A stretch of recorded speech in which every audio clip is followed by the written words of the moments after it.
मित्रों, क्या आप जानते हैं कि प्राचीन भारत में हुए हजारों धनुर्धरों में सर्वश्रेष्ठ कौन था? यह तय करना मुश्किल है न। उन्हीं महान धनुर्धरों में से एक एकलव्य थे।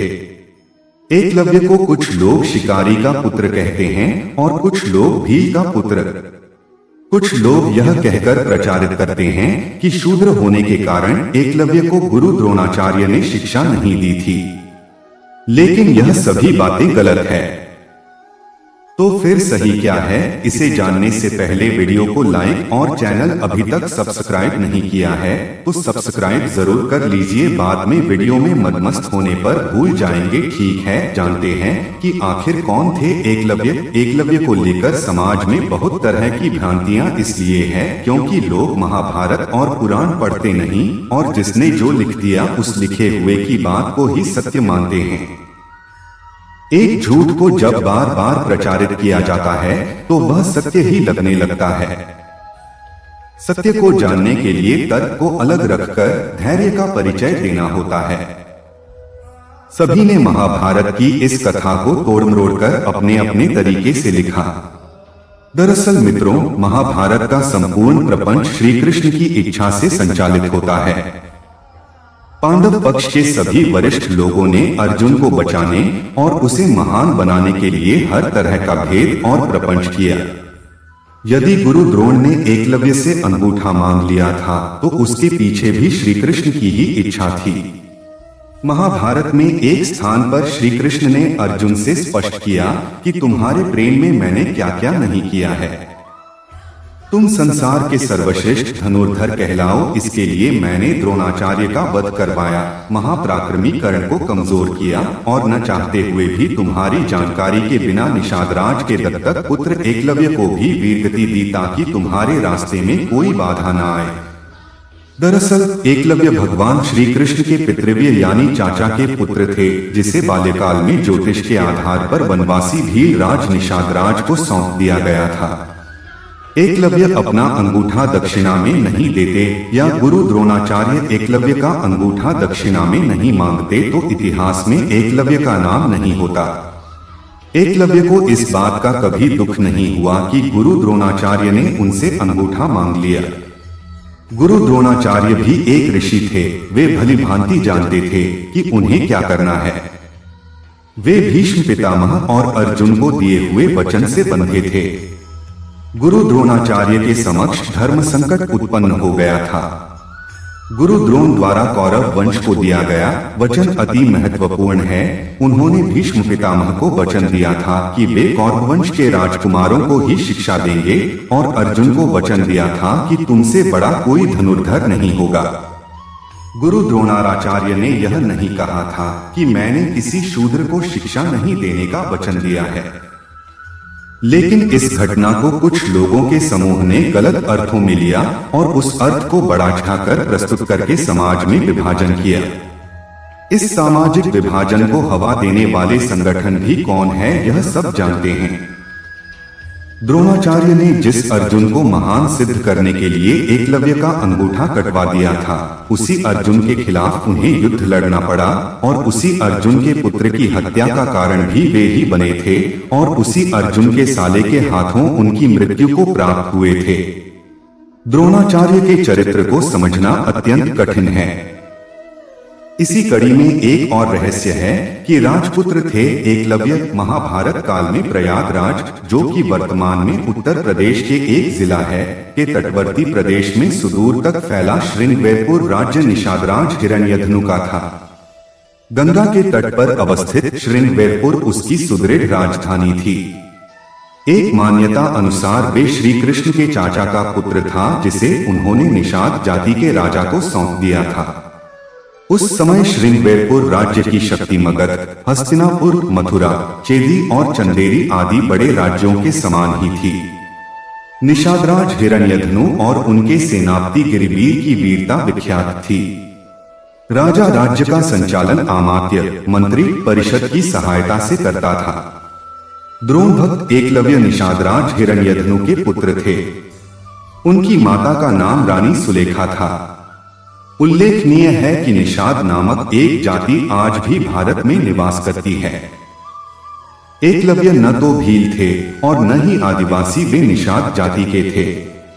इस बात का खुलासा होगा इसी वीडियो में आगे मिलेगा, देखते रहिए। गौरतलब है कि महाभारत लिखने वाले वेद व्यास किसी ब्राह्मण क्षत्रिय जाति से नहीं थे, वे भी निषाद जाति से थे, जिसे आजकल सबसे पिछड़ा वर्ग का माना जाता है। महाभारत के आदि पर्व में एकलव्य की कथा आती है। धृतराष्ट्र, पांडु और विदुर की दादी सत्यवती एक निषाद कन्या ही थी। सत्यवती के पुत्र विचित्रवीर्य की पत्नियों ने वेदव्यास के नियोग से 2 पुत्रों को जन्म दिया और तीसरा पुत्र दासी का था। अंबिका के पुत्र धृतराष्ट्र, अंबालिका के पुत्र पांडु और दासी पुत्र विदुर थे। इसी कड़ी को आगे बढ़ाते हुए ये जानते हैं कि आखिर एकलव्य को एकलव्य ही क्यों कहा जाता है। तो जान लीजिए, प्रारंभ में एकलव्य का नाम अभिद्युम्न रखा गया था। प्राय लोग उसे अभय नाम से ही बुलाते थे। 5 वर्ष की आयु में एकलव्य की शिक्षा की व्यवस्था कुलीय गुरुकुल में की गई। यह ऐसा गुरुकुल था जहां सभी जाति और समाज के उच्च वर्ग के लोग पढ़ते थे। एकलव्य का जिस तरह चित्रण किया जाता है वह उस तरह के नहीं थे। वे एक राजपुत्र थे और उनके पिता की कौरवों के राज्य में प्रतिष्ठा थी। बालपन से ही अस्त्र शस्त्र विद्या में बालक की लय, लगन और एकनिष्ठता को देखते हुए गुरु ने बालक का नाम एकलव्य रख दिया। एकलव्य के युवा होने पर उसका विवाह हिरण्यधनु ने अपने एक निषाद मित्र की कन्या सुनीता से करा दिया। एक बार पुलक मुनि ने जब एकलव्य का आत्मविश्वास और धनुष बाण को सीखने की उसकी लगन को देखा तो उन्होंने उनके पिता निषादराज हिरण्यधनु से कहा कि उनका पुत्र बेहतरीन धनुर्धर बनने के काबिल है, इसे सही दीक्षा दिलवाने का प्रयास करना चाहिए। पुलक मुनि की बात से प्रभावित होकर राजा हिरण्यधनु अपने पुत्र एकलव्य को द्रोण जैसे महान गुरु के पास ले जाते हैं। इसी कड़ी में एक और महान संवाद है, एकलव्य द्रोण संवाद। उस समय धनुर्विद्या में गुरु द्रोण की ख्याति थी। एकलव्य धनुर्विद्या की उच्च शिक्षा प्राप्त करना चाहता था। एकलव्य को अपनी लगन और निष्ठा पर पूर्ण विश्वास था। एकलव्य गुरु द्रोणाचार्य के पास आकर बोला, गुरुदेव मुझे धनुर्विद्या सिखाने की कृपा करें। तब गुरु द्रोणाचार्य के समक्ष धर्म संकट उत्पन्न हुआ, क्योंकि उन्होंने भीष्म पितामह को वचन दे दिया था कि वे केवल कौरव कुल के राजकुमारों को ही शिक्षा देंगे और एकलव्य राजकुमार तो थे लेकिन कौरव कुल से नहीं थे। आखिर उसे धनुर्विद्या कैसे सिखाऊं? आखिर द्रोणाचार्य ने एकलव्य से कहा, मैं विवश हूं, तुझे धनुर्विद्या नहीं सिखा सकूंगा। एकलव्य घर से निश्चय करके निकला था कि वह केवल गुरु द्रोणाचार्य को ही अपना गुरु बनाएगा। द्रोण की ओर से इनकार करने के बाद हिरण्यधनु तो वापस अपने राज्य लौट आए, लेकिन एकलव्य को द्रोण के सेवक के तौर पर उन्हीं के पास छोड़ गए। द्रोण की ओर से दीक्षा देने की बात नकार देने के बावजूद एकलव्य ने हिम्मत नहीं हारी, वह सेवकों की भांति उनके साथ रहने लगा। द्रोणाचार्य ने एकलव्य को रहने के लिए एक झोपड़ी दिलवा दी। एकलव्य का काम बस इतना होता था कि जब सभी राजकुमार बाण विद्या का अभ्यास कर चले जाएं, तब वह सभी बाणों को उठाकर वापस तरकश में डालकर रख दें। जब द्रोणाचार्य अपने शिष्यों को अस्त्र चलाना सिखाते थे, तब एकलव्य भी वहीं छिपकर द्रोण की हर बात, हर सीख को सुनता था। अपने राजकुमार होने के बावजूद एकलव्य द्रोण के पास एक सेवक बनकर रह रहा था। एकलव्य ने अपने खाली समय में द्रोण की सीख के अनुसार अरण्य में रहते हुए ही एकांत में तीर चलाना सीखता था। एक दिन अभ्यास जल्दी समाप्त हो जाने के कारण कौरववंशी सभी राजकुमार समय से पहले ही लौट गए। ऐसे में एकलव्य को धनुष चलाने का एक अदद मौका मिल गया, लेकिन अफसोस उनके अचूक निशाने को दुर्योधन ने देख लिया और द्रोणाचार्य को इस बात की जानकारी दी। द्रोणाचार्य ने एकलव्य को वहां से चले जाने को कहा। हताश निराश एकलव्य अपने महल की ओर रुख कर गया, लेकिन रास्ते में उसने सोचा कि वह घर जाकर क्या करेगा, इसलिए बीच में ही एक आदिवासी बस्ती में ठहर गया। उसने आदिवासी सरदार को अपना परिचय दिया और कहा कि वह यहाँ रहकर धनुष विद्या का अभ्यास करना चाहता है। सरदार ने प्रसन्नतापूर्वक एकलव्य को अनुमति दे दी। आदिवासियों और भीलों के बीच रहने के कारण एकलव्य को शिकारी या भील जाति का मान लिया गया। एकलव्य ने आदिवासियों के बीच रहकर वहां गुरु द्रोणाचार्य की मिट्टी की मूर्ति बनाई और मूर्ति की ओर एकटक देखकर ध्यान करके उसी से प्रेरणा लेकर वह धनुर्विद्या सीखने लगा। मन की एकाग्रता तथा गुरु भक्ति के कारण उसे उस मूर्ति से प्रेरणा मिलने लगी और वह धनुर्विद्या में बहुत आगे बढ़ गया। समय बीतता गया और कौरव वंश के अन्य बालकों, कौरव और पांडवों के साथ साथ एकलव्य भी युवा हो गया। द्रोणाचार्य ने बचपन में ही अर्जुन को यह वचन दिया था कि उससे बेहतर धनुर्धर इस ब्रह्मांड में दूसरा नहीं होगा। लेकिन एक दिन द्रोण और अर्जुन दोनों की ही यह गलतफहमी दूर हो गई जब उन्होंने एकलव्य को धनुष चलाते हुए देखा। इसी कड़ी में एक और बात जो एकलव्य को महान धनुर्धारी सिद्ध करता है वो है राजकुमारों का कुत्ता। एक बार गुरु द्रोणाचार्य पांडव एवं कौरव को लेकर धनुर्विद्या का प्रयोग करने अरण्य में आए। उनके साथ एक कुत्ता भी था जो थोड़ा आगे निकल गया। कुत्ता वहीं पहुंचा जहां एकलव्य अपनी धनुर्विद्या का प्रयोग कर रहा था। एकलव्य के खुले बाल एवं फटे कपड़े देखकर कुत्ता भौंकने लगा। एकलव्य ने कुत्ते को लगे नहीं, चोट न पहुंचे और उसका भौंकना बंद हो जाए इस ढंग से 7 बाण उसके मुंह में थमा दिए। कुत्ता वापस वहां गया जहां गुरु द्रोणाचार्य के साथ पांडव और कौरव थे। तब अर्जुन ने कुत्ते को देखकर कहा, गुरुदेव, यह विद्या तो मैं भी नहीं जानता, यह कैसे संभव हुआ? आपने तो कहा था कि मेरी बराबरी का दूसरा कोई धनुर्धारी नहीं होगा, किंतु ऐसी विद्या तो मुझे भी नहीं आती। द्रोणाचार्य ने आगे जाकर देखा तो वहां हिरण्यधनु का पुत्र गुरुभक्त एकलव्य था। द्रोणाचार्य ने पूछा, पुत्र, यह विद्या कहां से सीखी तुमने? एकलव्य, गुरुदेव, आपकी ही कृपा से सीख रहा हूं। द्रोणाचार्य तो वचन दे चुके थे कि अर्जुन की बराबरी का धनुर्धर दूसरा कोई न होगा, किंतु यह तो आगे निकल गया। अब गुरु द्रोणाचार्य के लिए धर्म संकट खड़ा हो गया था। एकलव्य की प्रतिभा को देखकर द्रोणाचार्य संकट में पड़ गए। लेकिन अचानक उन्हें एक युक्ति समझ में आई और उन्होंने कहा, मेरी मूर्ति को सामने रखकर तुमने धनुर्विद्या तो सीख ली, किंतु मेरी गुरुदक्षिणा कौन देगा? एकलव्य ने कहा, गुरुदेव, जो आप मांगे। द्रोणाचार्य ने कहा, तुम्हें मुझे दाएं हाथ का अंगूठा गुरुदक्षिणा में देना होगा। उन्होंने एकलव्य से गुरुदक्षिणा में उसके दाएं हाथ का अंगूठा इसलिए मांगा ताकि एकलव्य कभी धनुष चला ना पाए। एकलव्य ने एक पल भी विचार किए बिना अपने दाएं हाथ का अंगूठा काटकर गुरुदेव के चरणों में अर्पण कर दिया। धन्य है एकलव्य जो गुरु मूर्ति से प्रेरणा पाकर धनुर्विद्या में सफल हुआ और गुरु दक्षिणा देकर दुनिया को अपने साहस, त्याग और समर्पण का परिचय दिया।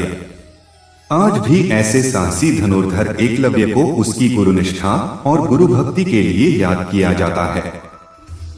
इस संवाद को इस तरह समझिए। एकलव्य द्रोणाचार्य संवाद। द्रोणाचार्य किसके शिष्य हो?